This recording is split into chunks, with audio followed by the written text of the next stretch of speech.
warahmatullahi wabarakatuh. Semangat pagi teman-teman, apa kabar? Baik. Semangat pagi anak soleh, apa kabar? Baik. Semangat pagi anak hebat, semangat pagi anak pintar, semangat pagi semuanya, apa kabar? Baik. Alhamdulillah. Teman-teman, hari ini Ustadz Muksin akan berkisah tentang Nabi Isa alaihi salam. Duduk dengan tenang, diperhatikan dan didengarkan. Sudah siap ya? Siapa yang mau mendengarkan kisah saya? Siap? Nah, teman-teman, di Palestina ada sebuah keluarga dengan ayah yang bernama Imron dan ibunya bernama Hannah. Mereka sudah lama berkeluarga, tetapi belum juga dikaruniai seorang putra atau putri. Berbagai usaha sudah dilakukan agar mereka punya anak, tetapi Allah belum juga mengabulkan. Hingga mereka berjanji, bernazar kepada Allah, seandainya mereka diberikan seorang anak, maka anak itu akan diberikan ke Baitul Maqdis untuk menjadi pemelihara, untuk menjaga rumah Allah. Dan ternyata teman-teman, Allah mengabulkan doa mereka. Seorang ibu itu yang bernama Hannah mengandung, tetapi ketika saat-saat ibu ini mau melahirkan, ternyata Imron meninggal dunia. Sehingga ibu Hannah ini melahirkan sendiri. Anaknya kemudian diberi nama Maryam. Maryam ini berarti lahir ketika ayahnya sudah meninggal dunia. Teman-teman, masih punya ayah kan? Alhamdulillah. Ketika Maryam sudah lahir, ibunya kemudian membawanya ke Baitul Maqdis untuk diserahkan kepada pengasuh di sana agar ia dididik, diasuh dan menjadi anak yang solehah, yang bisa menjaga dan memakmurkan rumah Allah di Baitul Maqdis. Orang-orang berebut teman-teman untuk mengasuh Maryam kecil ini. Tetapi ternyata yang berhasil mengasuhnya adalah Nabi Zakaria alaihi salam. Oleh Nabi Zakaria, Maryam ini diasuh dengan baik sehingga tumbuh menjadi seorang anak yang sangat solehah, taat kepada Allah, rajin beribadah, rajin sholat, dzikir, dan beramal soleh.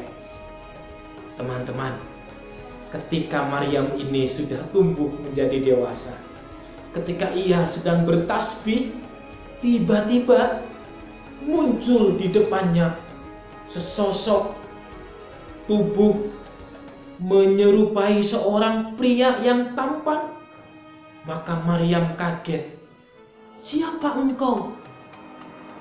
Kemudian Maryam berlindung kepada Allah agar tidak diganggu. Ternyata sesosok tubuh itu adalah malaikat Jibril. Malaikat Jibril.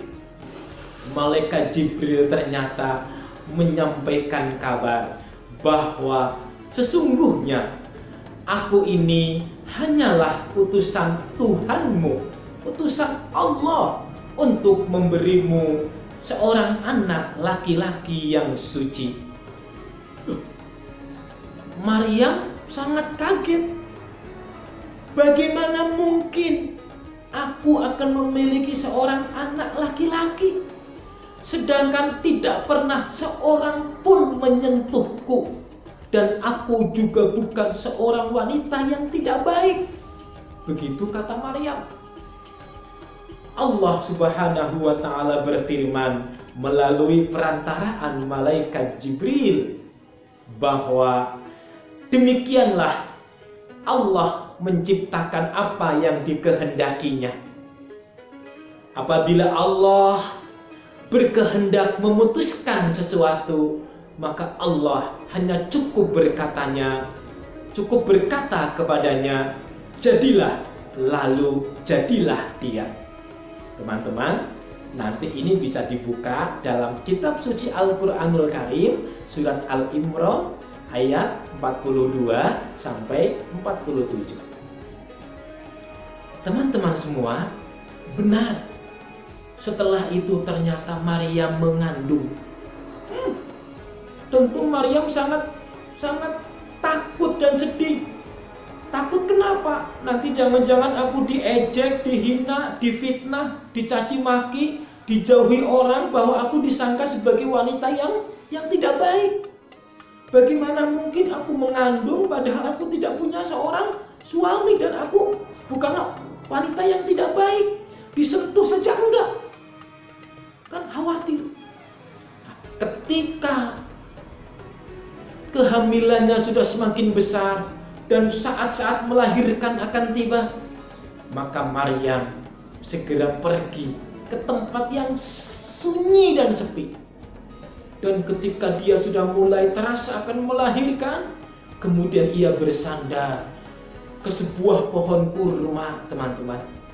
Di sanalah Allah melahirkan seorang anak laki-laki yang kemudian kita kenal dengan Nabi Isa alaihi salam. Ketika Maryam sudah melahirkan, Isa kecil berada di gendongannya. Kemudian Maryam membawanya ke kaumnya. Kira-kira apa yang terjadi, teman-teman? Ketika sampai di kaumnya, tentu kaumnya itu menghinanya, mencercanya. Hei, kamu ini gimana Maryam?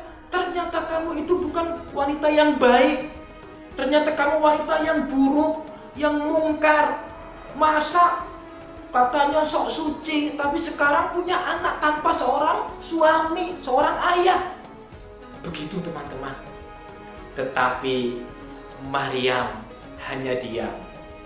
Bahkan Maryam menjawab ucapan mereka dengan menunjuk ke anaknya yang sedang digendong, yaitu Isa. Ini menunjukkan silahkan bertanya kepada Isa kecil. Maryam meminta mereka untuk bertanya sendiri kepada anak kecil yang digendongnya, yaitu Nabi Isa. Tentu kaumnya heran, bahkan marah. Maryam, kamu ini bagaimana sih?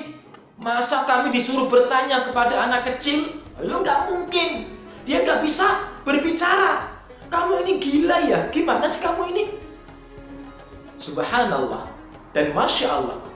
Ternyata Nabi Isa yang masih kecil, yang masih bayi, itu bisa berbicara dan menjawab apa yang dihinakan, yang disampaikan oleh kaumnya Maryam. Nabi Isa kecil menjawab, sesungguhnya aku ini hamba Allah. Dia memberiku Alkitab, Injil, dan dia menjadikan aku seorang nabi, dan dia menjadikan aku seorang yang diberkati di mana saja aku berada, dan dia memerintahkan kepadaku mendirikan sholat dan menunaikan zakat. Kaumnya heran, anak kecil kok bisa bicara? Nah, teman-teman, Masya Allah kan? Akhirnya Nabi Isa tumbuh menjadi dewasa.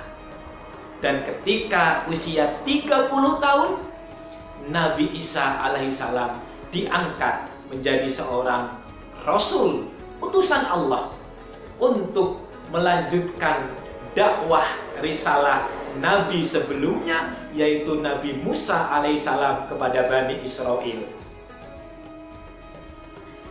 Nabi Isa alaihissalam menyampaikan kepada kaumnya untuk menyembah Allah, bukan menyembah dirinya. Dan Nabi Isa alaihissalam menyampaikan kabar tentang kedatangan Nabi yang terakhir, yaitu Nabi Muhammad Shallallahu Alaihi Wasallam, Nabi kita. Hal ini bisa kita lihat dalam Al-Quranul Karim, surat As-Saff ayat 4. Allah Subhanahu wa Ta'ala berfirman, dan ingatlah ketika Isa ibnu Maryam berkata, "Hai Bani Israel, sesungguhnya aku adalah utusan Allah kepadamu, membenarkan kitab sebelumku, yaitu Taurat, dan memberi kabar gembira dengan datangnya seorang Rasul yang akan datang sesudahku, yang namanya Ahmad atau Muhammad." Maka tatkala Rasul itu datang kepada mereka dengan membawa bukti-bukti yang nyata, mereka berkata, ini adalah sihir yang nyata. Ternyata teman-teman, banyak kaumnya yang menolak, tidak percaya dengan Nabi Isa alaihissalam yang mengabarkan bahwa sesudahnya nanti akan datang Nabi yang terakhir, yaitu Nabi Muhammad SAW. Bahkan mereka menganggap Nabi Musa adalah anak Tuhan, padahal Nabi Musa adalah Rasul, manusia utusan Allah Subhanahu wa Ta'ala yang diangkat menjadi seorang nabi dan rasul. Nah, teman-teman, sebagai seorang nabi dan rasul, tentu Nabi Isa alaihissalam diberikan keistimewaan atau mukjizat yang luar biasa. Apa mukjizatnya? Teman-teman tahu? Iya. Yang pertama, bisa bicara ketika masih kecil. Yang kedua, Nabi Isa alaihissalam itu juga bisa menghidupkan orang yang sudah mati atas izin Allah Subhanahu wa Ta'ala. Dan yang ketiga, Nabi Isa itu bisa menghidupkan mainan burung, teman-teman. Jadi misalnya membuat mainan dari tanah, burung, kemudian atas izin Allah, nah, mainan itu menjadi hidup, menjadi burung betulan. Dan Nabi Isa alaihissalam bisa menyembuhkan orang yang punya penyakit buta sejak lahir, kemudian penyakit kusta, dan berbagai macam penyakit yang lainnya. Dan Nabi Musa alaihissalam bisa menebak makanan yang ada di rumah seseorang. Semuanya atas izin dari Allah Subhanahu wa Ta'ala. Masya Allah. Teman-teman semua yang dirahmati Allah. Nah, itulah sekilas tentang kisah Nabi Isa alaihissalam. Semoga bisa menjadikan kita semakin paham, menjadikan kita semakin beriman kepada Allah Subhanahu wa Ta'ala, dan kita percaya bahwa apa yang Allah inginkan, Allah kehendaki, semuanya akan terwujud. Sebagaimana Nabi Isa alaihissalam lahir tanpa memiliki seorang ayah, bahkan Allah bisa menjadikan, menghidupkan, menciptakan manusia tanpa ayah dan ibu, sebagaimana Nabi Adam alaihi salam. Bukankah Nabi Adam alaihi salam lahir tanpa ayah dan tanpa ibu? Ketika Allah sudah berkehendak, Allah tinggal berkata, jadilah, maka ia akan jadi. Demikian yang bisa Ustadz Muhsin sampaikan. Semoga ada manfaatnya. Mohon maaf. Sampai jumpa. Assalamualaikum warahmatullahi wabarakatuh.